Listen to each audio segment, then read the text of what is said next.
My 8-year-old son uses a wheelchair. My brother's kids have been tormenting him for months. Last week, they pushed him out of his wheelchair and laughed while he cried on the floor. Now I've uninvited them from Christmas, and my entire family is saying I'm ruining the holidays. But let me tell you what really happened. Please subscribe, like, and comment where you are listening from. My name is Jennifer, and I have an 8-year-old son named Marcus. Marcus was born with spina bifida, which means he's been in a wheelchair his entire life. Despite his disability, Marcus is the most joyful, kind, loving child you could ever meet. He's smart, funny, loves video games, and has more courage in his little finger than most adults have in their entire body. My husband Daniel and I have worked hard to give Marcus the best life possible. We've advocated for him at school, made our home completely accessible, and surrounded him with people who love and support him. Most importantly, we've taught him that his wheelchair doesn't define him, that he's just as valuable and capable as any other kid. But my brother's children have been slowly destroying my son's self-esteem, and I've reached my breaking point. My brother, Tyler, is 3 years older than me. We grew up close, but as adults, we've drifted apart. He lives about 20 minutes away with his wife Amanda and their 3 kids, Braden who's 10, Chloe who's 9, and Hunter who's 7. Tyler works in finance and does well for himself. His kids go to private school, do every extracurricular activity you can imagine, and honestly, they're pretty spoiled. For the past few years, we've done big family gatherings for every holiday. Christmas, Thanksgiving, Easter, 4th of July, you name it. Usually at our parents' house or rotating between family members. The kids would all play together, and it seemed fine on the surface. But about 6 months ago, I started noticing things. Marcus would come home from family gatherings quieter than usual. He'd go straight to his room instead of talking excitedly about his day like he normally does. When I'd ask if he had fun, he'd just shrug and say, it was okay. At first, I thought maybe he was just tired. Family gatherings can be overwhelming. But then I started paying closer attention. At my parents' house for a Sunday dinner, I watched Braden and Hunter playing with Marcus. Or at least, I thought they were playing. I was in the kitchen helping my mom when I heard Marcus call out, "Guys, wait for me." I looked through the window and saw Braden and Hunter running full speed across the yard. Marcus was trying to will himself after them as fast as he could, but they were deliberately staying just out of reach. Every time Marcus got close, they'd sprint away again, laughing. When Marcus finally stopped, exhausted and upset, Braden yelled back, "Maybe if you could walk, you could keep up." I was out that door in seconds. I confronted Braden, who immediately put on his innocent face and said they were just playing tag. Tyler overheard and backed his son up, saying boys will be boys and they didn't mean anything by it. I pulled Tyler aside and told him that wasn't okay. He got defensive and said I was being oversensitive, that kids tease each other and Marcus needed to learn to handle it. He said I was babying Marcus because of his disability and that wasn't doing him any favors. I was furious, but I dropped it because I didn't want to cause a scene at my parents' house. After that, I started watching more carefully. And what I saw made me sick. Chloe would accidentally leave her toys scattered in doorways and hallways where Marcus couldn't get through with his wheelchair. When Marcus asked her to move them, she'd take forever to do it, huffing and sighing like it was this huge inconvenience.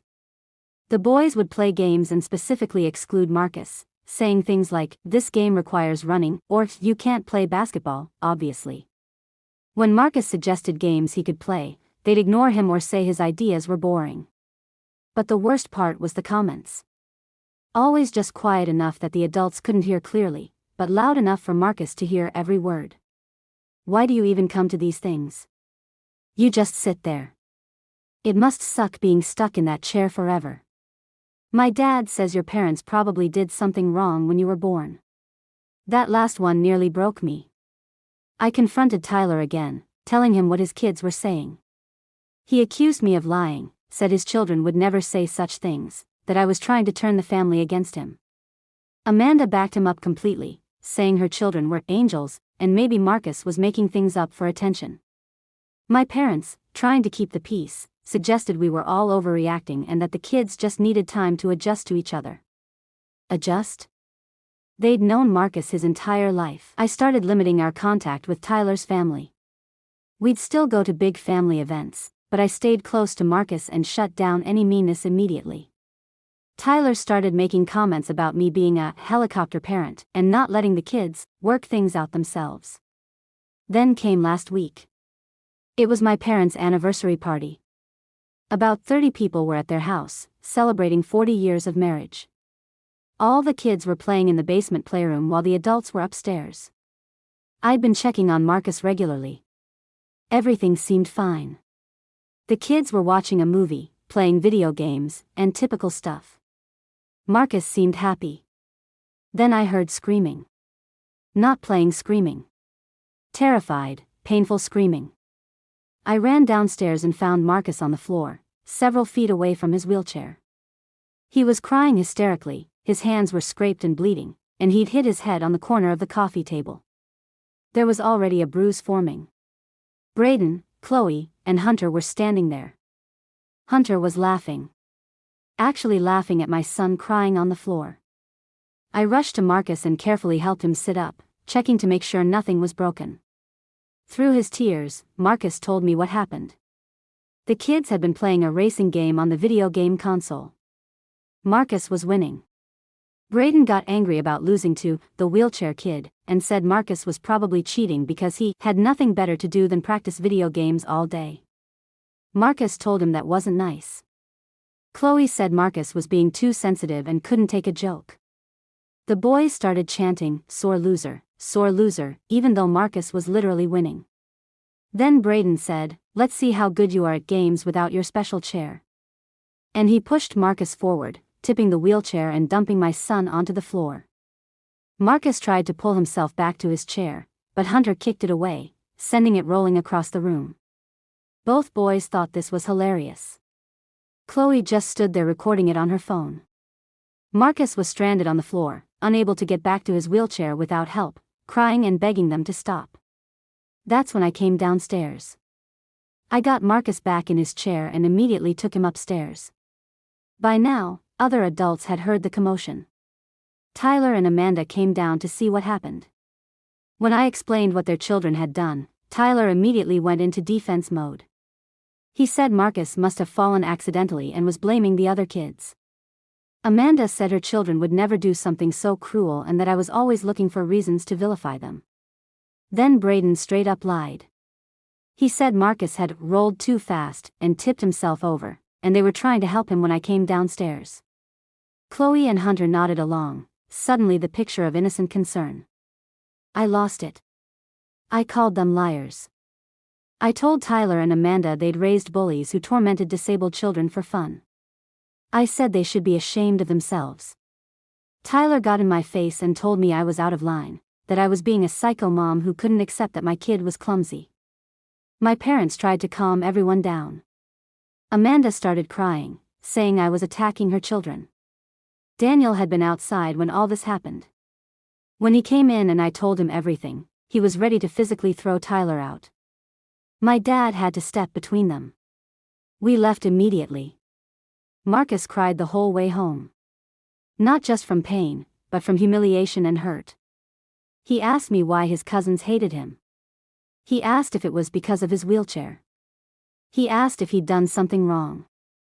I held my baby boy that night while he sobbed himself to sleep, and I made a decision. The next morning, I sent a text to the family group chat. I said that Tyler's family was no longer welcome at our house, and we would not be attending any gatherings that included them. Specifically, they were uninvited from Christmas at our house, which we'd been planning for months. My phone exploded. Tyler called me every name in the book. Said I was a vindictive witch who was trying to break up the family. Amanda posted on Facebook about how I was keeping her children away from their grandparents during the holidays and ruining Christmas over kids being kids. My parents begged me to reconsider. They said it was their anniversary party where it happened, so Christmas at my house should be a fresh start. They said the kids could be separated, that we could make it work. They said I was punishing the whole family over one incident. One incident? This had been going on for months. And this wasn't just teasing anymore. They'd physically harmed my child and laughed about it. My sister said I was overreacting and needed to forgive for the sake of family harmony. She said Christmas wouldn't be the same without everyone there, that the kids would miss each other. Marcus was terrified of his cousins now. My parents even suggested family therapy for all the kids together. I told them my son wasn't the one who needed therapy. Tyler's kids needed to be taught basic human decency and consequences for their actions. Some extended family members have reached out saying they understand my position but think I'm going about it the wrong way. They think I should let Tyler and Amanda come to Christmas but have a serious conversation with them about their kids' behavior. But here's the thing, I've tried having those conversations. Multiple times. Tyler and Amanda refuse to believe their children are capable of meanness. They've made it clear they think I'm the problem, not their kids. I'm not putting Marcus through another holiday of torture just to keep the peace. I'm not going to force my son to be around children who physically assaulted him and called him names. I'm not going to pretend everything is fine when it's not. Christmas is supposed to be about love, joy, and family. But family shouldn't mean accepting abuse. Family shouldn't mean sacrificing one child's well-being for the comfort of adults who refuse to parent their kids properly. Marcus has been doing better since I made my decision. He said he's relieved he doesn't have to see them at Christmas. He said he was scared they'd do something worse. That broke my heart, but it also confirmed I made the right choice. Daniel is fully supportive. He's furious at Tyler and said if he ever sees him again, it won't be pretty. He's proud of me for protecting our son and standing up to the family pressure. But the guilt is eating at me. My mom cries every time we talk. My dad barely speaks to me. Tyler has turned half the extended family against me, painting me as the villain who destroyed Christmas. Amanda is playing the victim on social media, and people who don't know the full story are supporting her. My sister sent me a long message about how Marcus will someday regret that he wasn't part of family Christmases, that I'm teaching him to hold grudges, that forgiveness is important. But you know what's more important than forgiveness? Protecting your child. Teaching him that he deserves respect. Showing him that his safety and dignity matter more than keeping the peace. So that's where I am. Christmas is in 1 week. Tyler's family is not invited. Half my family thinks I'm wrong.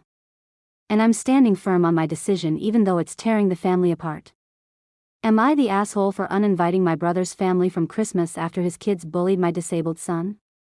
Should I put aside what happened for the sake of family unity? Or am I right to protect Marcus even if it means a divided family?